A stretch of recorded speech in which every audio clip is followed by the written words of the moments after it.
आज हम बात करेंगे म्यूचुअल कंसेंट डिवोर्स के बारे में कि म्यूचुअल कंसेंट डिवोर्स क्या है। म्यूचुअल कंसेंट डिवोर्स एक लीगल प्रोसेस है जिसमें बोथ बोथ स्पाउसेस यानी कि हस्बैंड एंड वाइफ अग्री करते हैं अपनी मैरिज को डिसॉल्व करने के लिए by the way of mutual consent without raising any dispute in the court, यानी कि कोर्ट जाए बगैर वो आपस में डिसाइड कर लें कि हम डिवोर्स लेना चाहते हैं। ये जनरली एक बहुत फास्टर अप्रोच है जो कि बहुत ही लेस एक्सपेंसिव है, ज़्यादा इसमें पैसा भी नहीं लगता और इमोशनली भी इसमें स्ट्रेस कम है। अगर हम कंपेयर करें एक कंटेस्टेड डिवोर्स से जो कि 5 से 10 15 साल भी चल सकता है। अब क्या क्या कानून इस म्यूचुअल कंसेंट डिवोर्स पे एप्लीकेबल हैं? हिंदुओं के लिए हिंदू मैरिज एक्ट के सेक्शन 13B में म्यूचुअल कंसेंट डिवोर्स का प्रावधान है। अब इसके लिए एलिजिबिलिटी क्या है, रिक्वायरमेंट क्या है? सबसे मेजर रिक्वायरमेंट है कि दोनों हस्बैंड वाइफ 1 साल से अलग रह रहे हों। इसकी बेसिक रिक्वायरमेंट है जब म्यूचुअल कंसेंट डिवोर्स हमने फाइल करना है कि हस्बैंड वाइफ एटलीस्ट 1 साल से अलग रह रहे हों। साथ साथ ये भी रिक्वायरमेंट है हिंदू मैरिज एक्ट में कि कोई भी divorce with in first year of marriage नहीं फाइल किया जा सकता। इसका मतलब कि विद इन फर्स्ट अगर आपकी शादी को 1 साल नहीं हुआ तो डाइवोर्स का केस नहीं फाइल कर सकते, चाहे वो म्यूचुअल कंसेंट डिवोर्स हो या फिर कंटेस्टेड केस हो।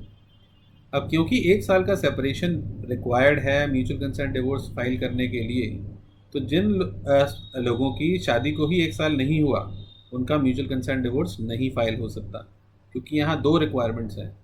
शादी को 1 साल हो गया होना चाहिए और 1 साल से अलग भी रह रहे हो।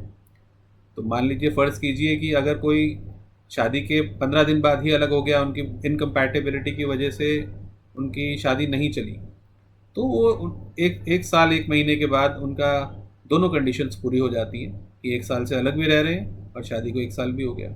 चलिए, अब ये इसके अंदर और क्या क्या रिक्वायरमेंट है? इसके लिए आप हस्बैंड वाइफ को एक जॉइंट पिटिशन फैमिली कोर्ट में फाइल करनी पड़ती है। फिर दो मोशंस होते हैं, फर्स्ट मोशन होता है, सेकंड मोशन होता है। फर्स्ट मोशन के अंदर दोनों हस्बैंड वाइफ फैमिली कोर्ट जज के आगे जाके अपने एक स्टेटमेंट रिटन में रिकॉर्ड करवाएंगे और उन्हें 6 महीने के बाद दोबारा बुलाया जाएगा। दोबारा वो आके 6 महीने बाद फैमिली कोर्ट जज के आगे अपनी स्टेटमेंट रिकॉर्ड कराएंगे।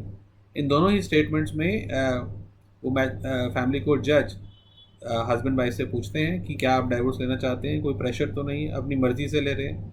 दोनों ही स्टेटमेंट में, फर्स्ट मोशन सेकंड मोशन में, जब दोनों हस्बैंड वाइफ फैमिली कोर्ट जज के आगे कहते हैं कि हाँ, हम म्यूचुअल कंसेंट डिवोर्स अपनी खुशी से लेना चाहते हैं, हमारे पर कोई प्रेशर नहीं है, हम अपनी मर्ज़ी से लेना चाहते हैं, तो डाइवोर्स हो जाता है।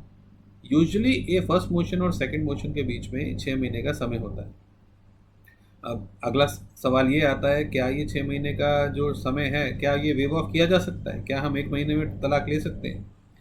अब इसका आंसर है हाँ भी और ना भी।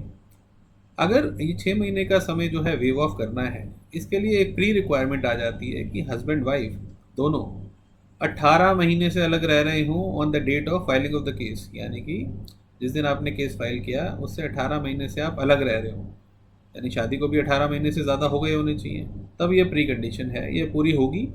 उसके बाद भी फैमिली कोर्ट जज के पास डिस्क्रिशन है, कुछ कंडीशंस हैं, अगर वो भी सेटिस्फाई होंगी तो फैमिली कोर्ट जज के पास पावर है कि 6 महीने का पीरियड वेव ऑफ कर दें। ऐसी सर्कमस्टांसिस में जहाँ ये कंडीशंस मीट आउट हो जाती हैं, डाइवोर्स 15 दिन में भी किया जा सकता है और 1 महीने में भी फाइनल हो सकता है। रिक्वायरमेंट है कि जो वेवर की एप्लीकेशन फर्स्ट मोशन के 7 दिन के बाद लग सकती है। तो अगर सोचें कि जल्दी से जल्दी कितने दिनों में डाइवोर्स हो सकता है, 8 से 9 दिनों में भी म्यूचुअल कंसेंट डिवोर्स हो सकता है, अगर सारी की सारी कंडीशन सेटिस्फाई हों म्यूचुअल कंसेंट डिवोर्स के, जैसे कि प्रावधान हिंदू मैरिज एक्ट में है। कंडीशन फिर सेम है, 1 साल हो गया होना चाहिए शादी को, 1 साल की सेपरेशन भी रिक्वायरमेंट है। इसमें भी 6 मंथ्स का पीरियड प्री रिक्वायर्ड होता है फर्स्ट मोशन और सेकंड मोशन के लिए कि 6 महीने लगते हैं। और अगर 18 महीने से अलग रह रहे हैं हस्बैंड एंड वाइफ, तो 6 महीने का जो वेटिंग पीरियड है इसको भी वेव ऑफ किया जा सकता है। बेसिकली जो स्पेशल मैरिज एक्ट में जब शादियां होती हैं, इंटरफेथ मैरिज, इंटरकास्ट मैरिजेस होती हैं, अगर हस्बैंड किसी और रिलीजन का है और वाइफ किसी और रिलीजन की, सो ये बेसिकली इंटर रिलीजन मैरिजेस जो होती हैं स्पेशल मैरिज एक्ट में होती हैं। तो अगर दोनों अलग अलग रिलीजन के हैं, स्पेशल मैरिज एक्ट में शादी हुई है, तो उनका म्यूचुअल कंसेंट डिवोर्स होगा section 28 of special marriage act में। अब जो क्रिश्चियंस हैं, क्रिश्चियंस का डाइवोर्स इंडियन डाइवोर्स एक्ट में होता है। अगर किसी क्रिश्चियन की शादी चर्च में हुई है तो ये माना जाता है कि उनके ऊपर इंडियन डाइवोर्स एक्ट के प्रावधान लगेंगे। इंडियन डाइवोर्स एक्ट के अंदर भी सिमिलरली सेक्शन 10A है जिसके थ्रू म्यूचुअल कंसेंट डिवोर्स किया जा सकता है। इसकी एप्लीकेशन भी फैमिली कोर्ट के अंदर ही फाइल होगी। 1 साल की सेपरेशन रिक्वायर्ड है, 1 साल ही शादी को हो गया होना चाहिए, और वही उसी तरीके से 6 महीने का वेटिंग पीरियड है। तो इसी तरीके से ये कानून, अलग अलग कानून एप्लीकेबल है म्यूचुअल कंसेंट डिवोर्स के लिए। प्राइमरली जो प्रोसेस है वो सेम है, कंडीशंस भी सेम है। जिसको मैं अगर समराइज़ करूँ, हस्बैंड वाइफ आपस में डिसाइड कर लें क्या उनकी सेटलमेंट की टर्म्स हैं। हस्बैंड वाइफ आपस में डिसाइड कर लें कि हम डिवोर्स लेना चाहते हैं। प्री रिक्वायरमेंट है कि शादी, उनकी दोनों की सेपरेशन को 1 साल हो गया होना चाहिए, दोनों 1 साल से साथ ना रह रहे हों। शादी को भी 1 साल से ज़्यादा हो गया होना चाहिए। और अगर बच्चे हैं तो बच्चों की कस्टडी कौन लेगा, बच्चों के विजिटेशन राइट्स, उनके एजुकेशन एक्सपेंसेस कौन बेयर करेगा, ये सारी चीज़ें हस्बैंड वाइफ आपस में डिसाइड करेंगे। अब क्वेश्चन ये आता है, एक अलग क्वेश्चन आता है, क्या ये म्यूचुअल कंसेंट डिवोर्स फास्ट होता है? Yes, answer is yes. Mutual consent divorce ये जो है कंटेस्टेड केसेस से काफ़ी फास्ट है। कंटेस्टेड केसेस में 5 साल लगे, 10 साल लगे, सुप्रीम कोर्ट तक गया, 15-20 साल भी लग जाएं, नोबडी नोज। अब एक क्वेश्चन और आता है, क्या ये जो म्यूचुअल कंसेंट डिवोर्स हो गया तो क्या इसको कोई चैलेंज कर सकते हैं हस्बैंड एंड वाइफ? अगर अनलेस एंड अनटिल अगर हस्बैंड या वाइफ में से कोई ये एलेज करे कि हाँ ये जो मेरी कंसेंट ली गई थी ये फ्रॉड के थ्रू ली गई थी, मेरी कंसेंट विलिंगली नहीं ली गई थी, ओनली इन सच केसेस ये म्यूचुअल कंसेंट डिवोर्स चैलेंज किया जा सकता है। Otherwise usually mutual consent divorce को चैलेंज कर पाना पॉसिबल नहीं है। अगर एक और क्वेश्चन है, क्या म्यूचुअल कंसेंट का जो 6 महीने का वेटिंग पीरियड है इसको वेव ऑफ कर सकते हैं?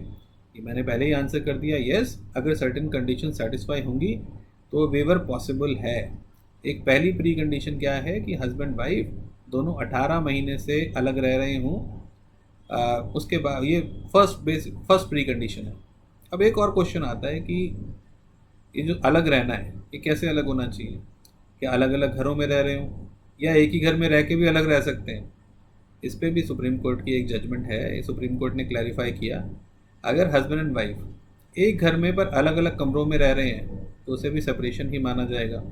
अगर हस्बैंड एंड वाइफ ये प्रूव कर पाते हैं कि उनके कोई फिजिकल रिलेशंस नहीं थे, कॉन्जुगल रिलेशंस नहीं थे 1 साल से या फिर 18 महीने से, जो भी 2 कंडीशंस की हमने बात की, उसे भी सेपरेशन ही माना जाएगा।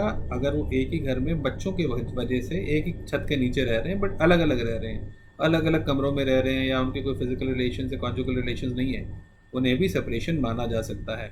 अगेन आपकी कंडीशंस पे डिपेंड करेगा कि आपकी क्या एग्जैक्ट कंडीशन है।